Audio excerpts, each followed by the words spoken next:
Салам достор. Мына ушинтип 2025-жылдагы босогуну аттап кирип келди.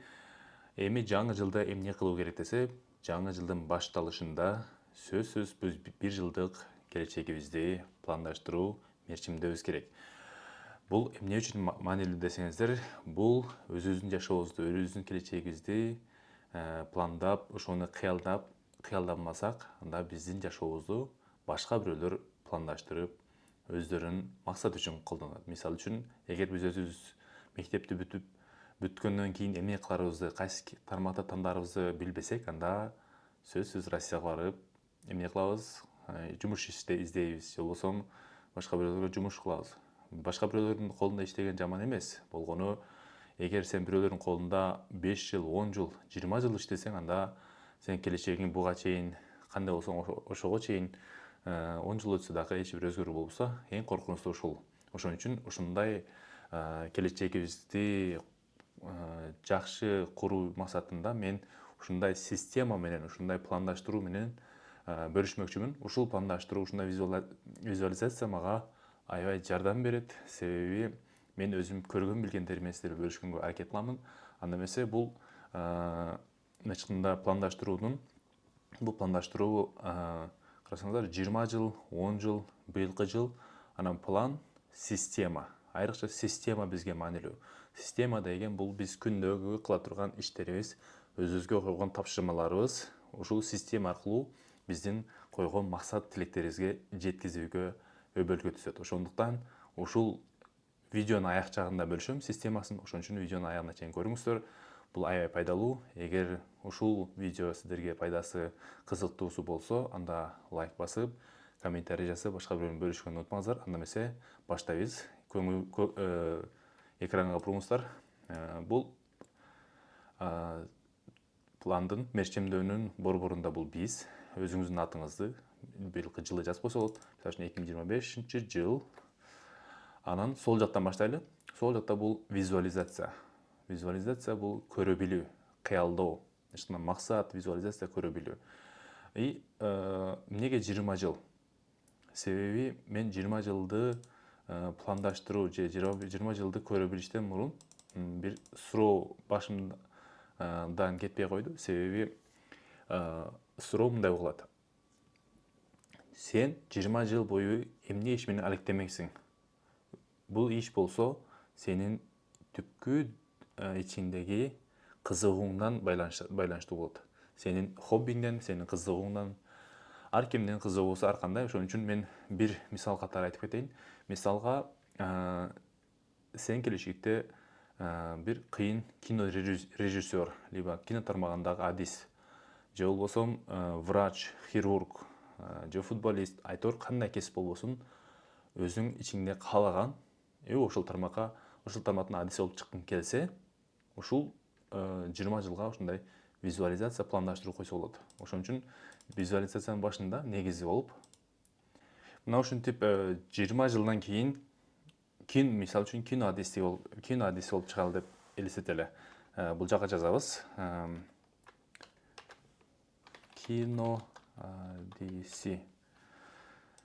Ошон үчүн кино адиси, балким футболист, айтор кандай кесип болбосун, ушул жака тандап, ушул тармакта аракет кылыш керек. Кандай аракет, кантип ушул жака жетсе болот экен десе, бул план мейли 10 жаш болобу, 20 жаш болобу, 30 жаш болобу, балким азыр уже иштеп жатасыз. Айырмасы жок. Бул келечекте ушул планга жеткизе берүүчү бир жол. Ал жолду кандай десеңиздер, азыр заманбап технологиялардын жардамы менен биз ишке ашырабыз. Аны кантип? Элестетиңиз, 20 жылдан кийин кино адиси болгуңуз келет. Ага биринчиден шарт жок, каражат жок. Мисалы үчүн Америкага барып, Голливудка барып иштей турганга, ал жактан илим, опыт алганга мүмкүнчүлүк болбосо, анда сиз азыркы кылып жаткан ишти, окууду алып кеткенден параллельно ушул ишке аракет кылса болот. Кантип? YouTube'дан бир өзүңүзгө аккаунт ачасыз дагы, ушул максатка карай жол баштайсыз. Бул максатка карай жолдогу ушул тармактагы өзүңүз үйрөнгөн нерселердин баардыгыны башкаларга үйрөтүү, өзүңүздүн жолуңуз менен үйрөтүү башкаларга, башкалар менен бөлүшүү. Бул заман бөлүшүүнүн заманы. Себеби сен канчалык элдер менен көп бөлүшсөң, ошончолук сенин даражаң жогорулайт. Ошончолук сени элдер жакшы көрөт, сенин артыңан ээрчийт. Ошон үчүн сен бул жактын адиси болбой туруп деле бул жактан ушундай иш баштаса болот. Кантип? Кино адис деген кино тармагында аябай көп тармак бар. Ошол тармактагы өзүңүз акырындан билим аласыз. Ошо билген билимди бөлүшөсүз. Билбесеңиз билбейм деп да бөлүшсөңүз болот. Ошон үчүн алардын жакшы жагы, жаман жагы, билими, андан кийин монтаж жолдору, ишки сайттар бул тармакта аябай көп интернетте маалыматтар бардыр. Ошого карабастан сиз өзүңүздүн максатыңызды айтып туруп, ошол максатта акырындан билген тапшырмаларда билген билимдеримди ушул YouTube аркылуу элдер менен бөлүшүү. Мейли кыргыз тилинде болобу, орус тилинде айырмасы жок, кайсы тилде болсо да бөлүшүп, башында подписчиктер үчүн, то есть катталуучулардын саны көп болуш үчүн, комментарий, лайк үчүн эмес. А сиз эмнени үйрөндүңүз, ошону документ катары бөлүшөт. Мунун эки жакшы жагы бар. Биринчи жакшы жагы, арадан 5 жыл, 10 жыл өткөндөн кийин сиз өзүңүздүн өткөн кеткен видеолоруңузду көрүп, эскерип, жакшы бир эргүү аласыз. Экинчиси болсо, бул сиздин видеоңузду көрүп, сиздин чоңойгонуңузду көрүп, адамдар ошонун артынан сизди кантип кандай десем, ата эне эмнеге баласын ушунча жакшы көрөт? Себеби ата энеси ошо баласы төрөлгөндөн баштап чоңойгонго чейин анын ар кандай кылыктарынан, жоруктарынын баарын билет. Ошондой эле сиз ошол такалып, кыйналып, мага окшоп сүйлөп болсо дагы, бирок ушул 5 жыл, 10 жыл, 20 жыл такай жумасына 1, жумасына 2, 3 ушундай билген нерселерди текст түрүндө, мейли видео түрүндө бөлүшүп туруу абзел. Себеби сиздин акырдан өскөн жолдоруңузду биринчиден өзүңүзгө анализ кылганга жакшы, өзүңүздү анализ кылган, экинчиден болсо башка бирөөлөр сиздин чоңоюп өсүп атканыңызды көрүп, ошол учурда сиздин жол көрсөтүүчү же болбосо кеңеш берүүчү адамдар аябай көп болот. Мунун жаман жагы жок, только жакшы жактары аябай көп. Себеби сиз качан бөлүшүп жатканда гана ошондо үйрөнөсүз. Себеби баардык мугалимдер бул дүйнө жүзүндө эң мыкты билим алуу, үйрөнүү, окуунун бир системасы бар. Бул Фейман деп коет, кытайчасы, орусчасын унутуп атам, бирок кыскасы сен билген нерсени элдер менен бөлүшүү, бул ошол окуунун бир бөлүгү, бул ошол окуунун жакшы системасы. Себеби сен канчалык билсең, ошончолук бөлүшө аласың. Ошон үчүн сен бир аз билдиң, бөлүштүң, бир аз билдиң, бөлүштүң. Билбедиңди айттың, мында модта мен билбейм, бирок үйрөнүп атам деп, ушуну отчет катары, доклад катары айтып турганы жакшы. Ошондо элестесеңиз, ушинтип жумасына 1 видео, 2 видео чыгарып турсаңыз, уже канча 5 жыл, 10 жылдан кийин өзүңүз тааныбай калышыңыз мүмкүн. Ошон үчүн бул абдан жакшы лайфхак. Бир күн бул тема тууралуу дагы кененирээк видео тартат болушу мүмкүн. Бул тармак мисалы үчүн 10 жыл, 20 жыл деле ушундай. Мисалы үчүн 10 жылда мен өз киномду чыгаруу, тартуу. Ушундай. 20 жылда мисалы үчүн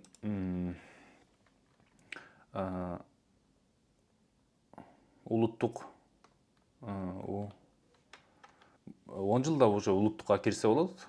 20 жылда балким футболист болуп, жылдык айлык кирешем $1 миллион болсун деңиз. Ушундайбы? $1 миллион болсун дейли.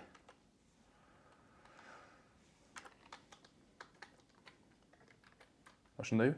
$1 миллион кирешеси болсун дейли. Ушул эле визуализацияны ушу 10 жылдыкка деле жазса болот. Бирок 10 жылдык менин кеңешим сразу 20 жылга жазуу. Так, 20 жылдык 20 жылдык визуализация койгондо, быйылкы жылдык визуализация койгондо, бул жылдык сиз өзүңүздүн пландарыңыз, мечимдериңиз. Мисалы үчүн, кино, эгер мүмкүнчүлүк болсо, кино адистигине мисалы үчүн курска баруу, же болбосо ошол тармактагы бир байланышкан курстары университеттерге тапшыруу. Айтор бул 20 жылдыкты мындай кылып бир канча бөлүктөн туруш керек. Бул сөзсүз киреше. 1 жылдык кирешеңиз канча болуш керек? Экинчиси навык или жөндөм. Андан кийин мисалы үчүн экзамен болсо экзаменге жазасыз, же болбосо кандай болсун. Так. Буюм тайым. Бул эмнени алгыңыз келет? И ошондой эле учурда ушул 3 тармакты камтыса болот. Киреше. 1 жылдын ичинде канча киреше тапкыңыз келет? 1 жылдын ичинде, мисалы үчүн 10 миң.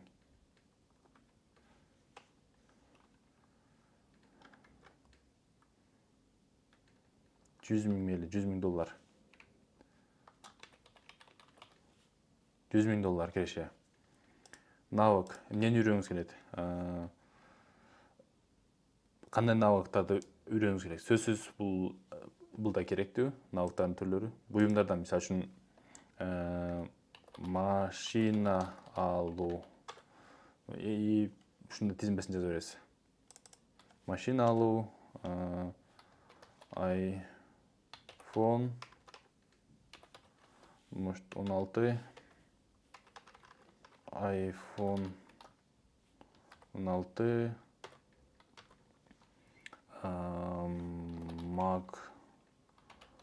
MacBook. Ушинтип өзүңүзгө керектүү нерселерди жазасыз. Андан кийин сөзсүз, мисалы үчүн дагы ушинтип өзүңүздүн кирешеңиздер, өзүңүздүн билим, китеп, канча китеп?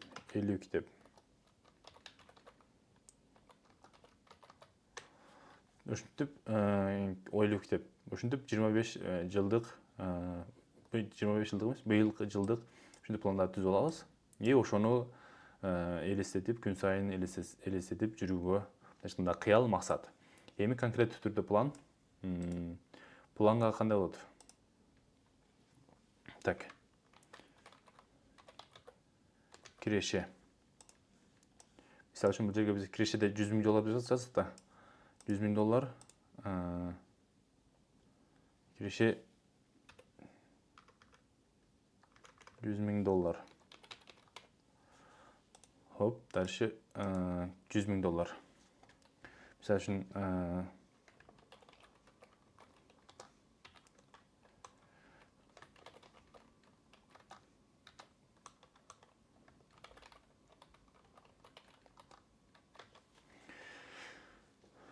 сөзсүз 3 түрдүү кирешебиз болуш керек.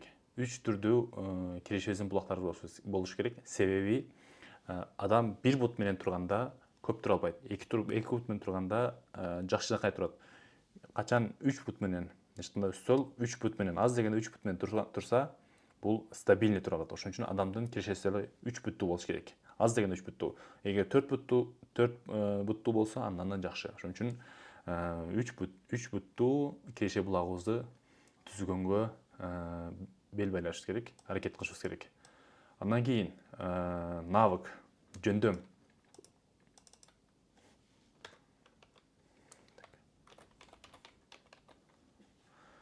Жөндөм. Бул жака жазабыз. Оратордук,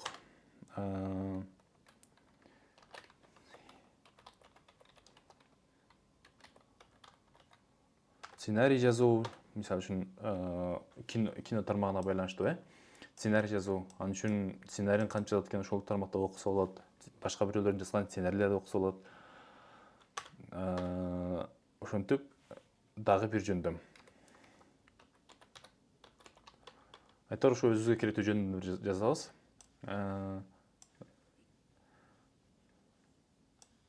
Буюм таймдарды бул жака жазбай эле коебуз. Себеби буюм таймда киреше болсо, каалаган убакта алса боло берет. Андан кейін китеп. Так. Билим. Кандай билим?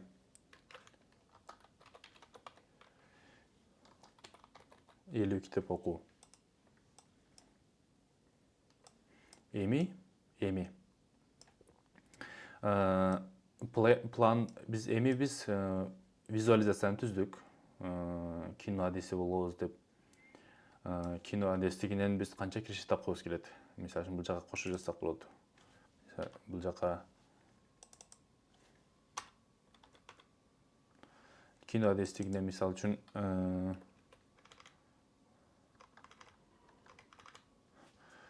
так.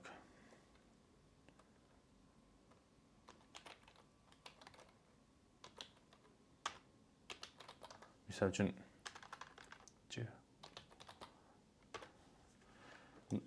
жылына $100,000 табалы. Ушинтип өзүбүзгө визуализация түзөбүз. Визуализация түзгөндө канчалык чоң түзсөк, ошончолук жакшы. Себеби айтат го, Кудайым канчалык сурасаң ошончолук берет деп. Ошон үчүн болушунча чоң сурай беребиз.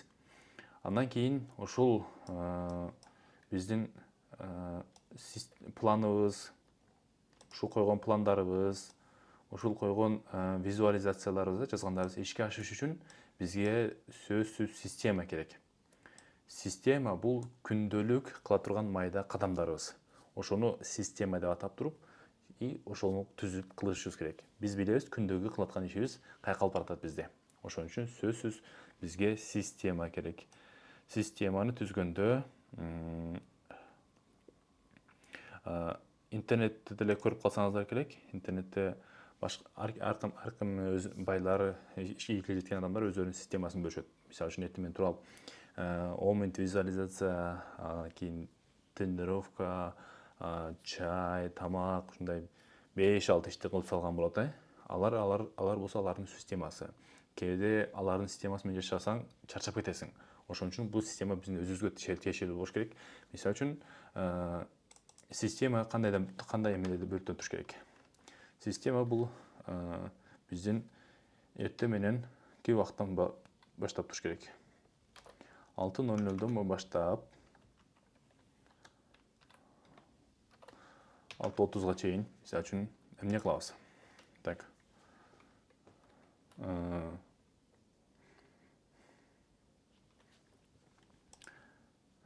Мисалы үчүн, биз жумушка 9:00 барабыз, Мисалы үчүн, эгер окуу же жумушубуз болсо, мейли, анда эч эмеси жок. Просто ошол окуу менен жумушубузду, мисалы үчүн 9:00 башталса, 9:00 мисалы үчүн 17:00 чейин, 17:00 жумуш.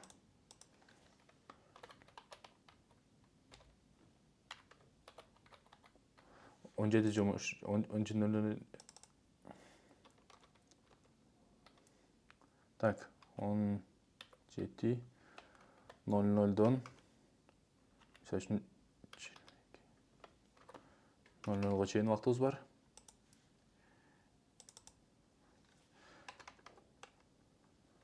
Мисалы үчүн 6:00 9:00 чейин убактыбыз бар.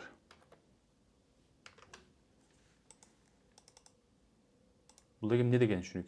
Мисалы үчүн биз жумуштан, окуудан сырткаркы убактыбызга ушул системаны түзүш керек. Мисалы үчүн спортсмен болгубуз келсе, мисалы үчүн 6:00 турдук. Мисалы үчүн 6:00 баштап 7:00 чейин эмне кылышыбыз керек? Ошол спорт менен башташыбыз керек.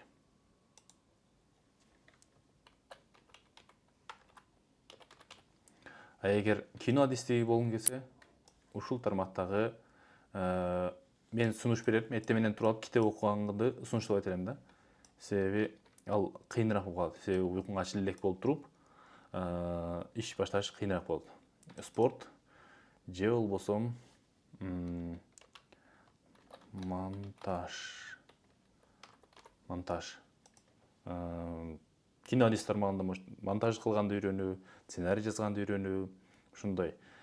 Бирок монтажды ушул ишке кирүүдөн мурун биз өзүбүзгө кандайдыр бир ритуал түзүшүбүз керек. Турдук, тургандан кийин стакан суу, андан кийин скакалка алсаңыз болот, 10 мүнөт скакалкага кирип, сөзсүз биз каныбызды тез айлантып, чтобы биздин кан зарядыбыз чоң болсо, бир аз чуркап, бир аз сейилдеп кетсек, уйкубуз ачылат, ошондон ишибизге киришсек болот. Ошон үчүн бул 6-дан 7-ге чейин биз монтаж навык, монтаж деген бул навык жөндөм да, ошону өстүрөбүз. Ошон үчүн монтаж навыкы бөлөбүз. И 9-дан, то есть бизде уже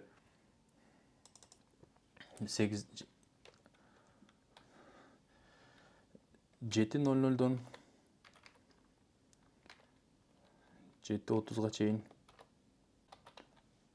кайдзен саат. Мисалы үчүн эртең менен 8-ден кайдзен саат. Андан кийин 8:00-дон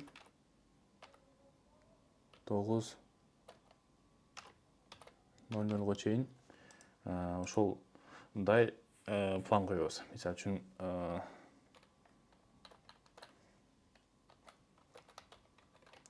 сценарий жазуу. Мисалы үчүн 8:00-дон 9:00-га чейин сценарий жазабыз, отурдук, бирок башыбызга эчтеме келбейт. Бирок анда башыма эчтеме келбей атат, эчтеме колумдан келбей атат деп токтотуп койбош керек. Просто алып туруп, ошол убакытты бөлдүкпү, ошол убакта отуруп сценарий жазышыбыз керек, же болбосо ошол убакта алып туруп башка бирөөлөрдүн сценарийсин окушубуз керек. Так, ошентип биз өзүбүзгө эртең мененки система, кечиндеги система, түштөгү система, ошентип өзүбүздүн убактын бөлүшүүгө карата ушинтип система түзүп алышыбыз керек. Албетте бул жерде баардык ишти минут менен жазыш эмес. Мындай условно примерно. То есть биз ишти түзгөндө биринчи иш эмне кылабыз, анан бүткөндөн кийин экинчи иш эмне кылабыз. Ушинтип жазбасак, биз өзүбүз күнүгө ушуну кайта берип, биздин башыбызга сиңип калат. Эгер кээде биз система жакшы иштебесе, аны корректировка кылып, өзүбүзгө ылайыкташтырып алсак болот, өзүбүздүн эмебизге жараша. Ошон үчүн ушундай система түзүшүбүз керек. И бул система күндө кайталанып атып, ушул система бул кадам болот акыркы. Мисалы үчүн биз кино адисинен специалист болуп чыккыбыз келип атат да. Саат 7-ден баштап 10-го чейин